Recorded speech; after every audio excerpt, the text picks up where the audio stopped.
નમસ્કાર. આજે આપણે એક એવી દુનિયામાં જઈશું જે હજારો વર્ષો સુધી સમજો કે ઇતિહાસના પાનાઓમાંથી ખોવાયેલી જ હતી. હા, આપણે વાત કરવાના છીએ સિંધુ ખીણની સભ્યતાની.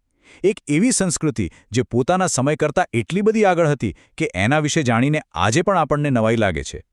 વિચાર તો કરો, એક એવી સભ્યતા જે એ સમયના ઇજિપ્ત અને મેસોપોટેમિયા કરતાં પણ મોટી હતી, એ ઇતિહાસમાંથી આમ અચાનક ગાયબ કઈ રીતે થઈ શકે? આ કોઈ નાનું-સૂનું સવાલ નથી, બરાબર ને? એક સભ્યતા જે આટલા મોટા વિસ્તારમાં ફેલાયેલી, જેના શહેરો આટલા સરસ હતા, એનું નામ નિશાન જ ભૂસાઈ ગયું.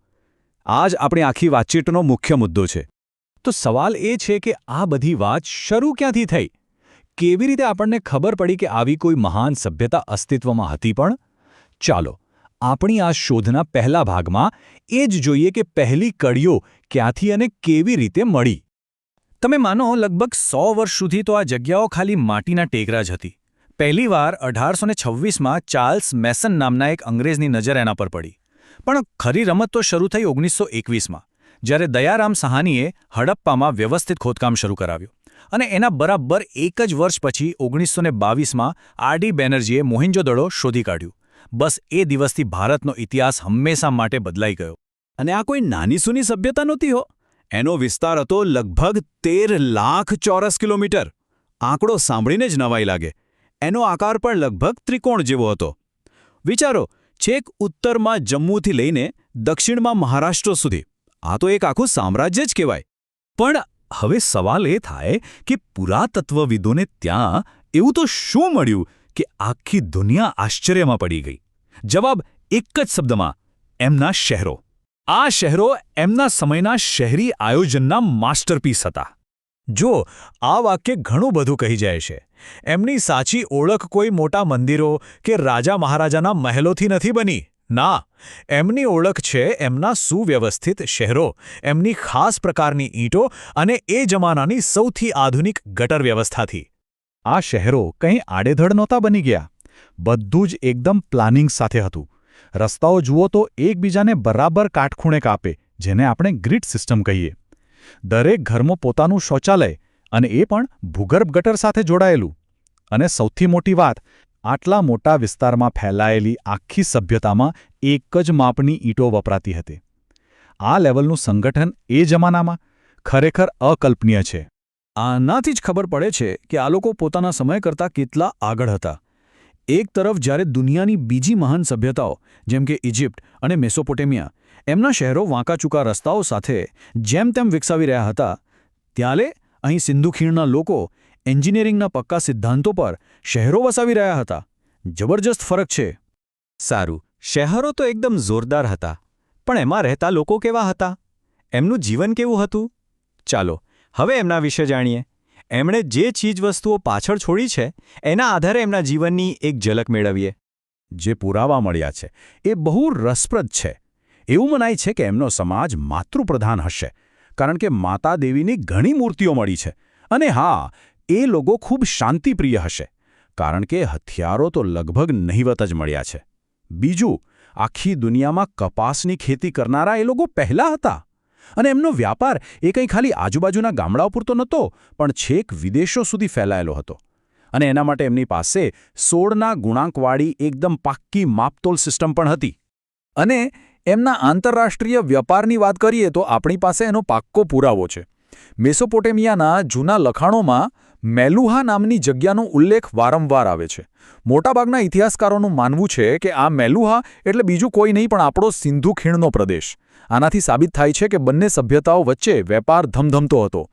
એમની ધાર્મિક માન્યતાઓ પણ એટલી જ અલગ અને રસપ્રદ હતી. નવાઈની વાત તો એ છે કે આટલા મોટા સુવ્યવસ્થિત શહેરોમાં એક પણ મંદિર નથી મળ્યું. એના પરથી એવું લાગે છે કે કદાચ એ લોકો પ્રકૃતિના પૂજારી હશે, જેમ કે પીપળાનું ઝાડ કે પછી એક શૃંગી પશુ. મોહેંજો-દડોમાંથી એક ખાસ મોહર મળી છે, જેને પશુપતિની મોહર કહેવાય છે.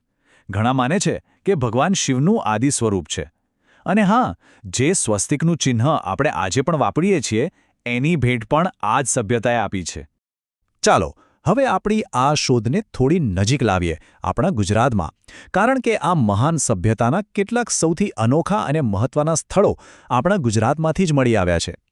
અને ગુજરાતની વાત નીકળે એટલે સૌથી પહેલું નામ આવે લોથલનું. અમદાવાદ પાસે આવેલું આ નાનકડું સ્થળ એ જમાનામાં ખાલી એક શહેર નહોતું, એ તો એક ધમધમતું આંતરરાષ્ટ્રીય બંદર હતું. એમ કહી શકાય કે એ પ્રાચીન ભારતનું દુનિયા તરફ ખુલતું પ્રવેશદ્વાર હતું.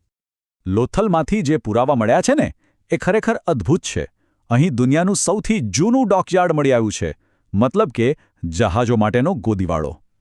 આ ઉપરાંત મણકા બનાવવાની ફેક્ટરી, ચોખાના દાણા અને વિદેશી વ્યાપારની પાક્કી સાબિતી આપતી પર્શિયન ગલ્ફની એક મહોર પણ અહીંથી જ મળી.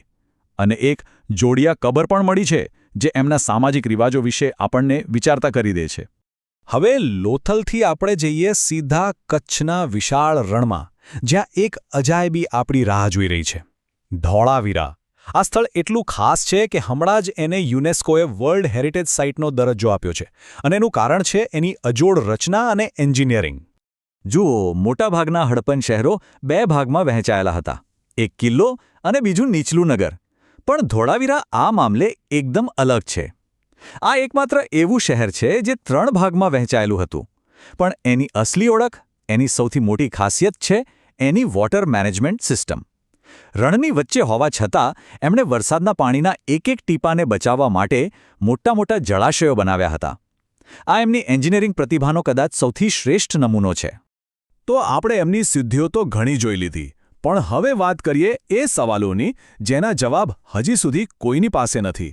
આપણી આ શોધનો હવે અંતિમ અને કદાચ સૌથી રહસ્યમય તબક્કો, એ ગૂંચવણો જે આજે પણ મોટા મોટા ઇતિહાસકારોને મૂંઝવી રહી છે.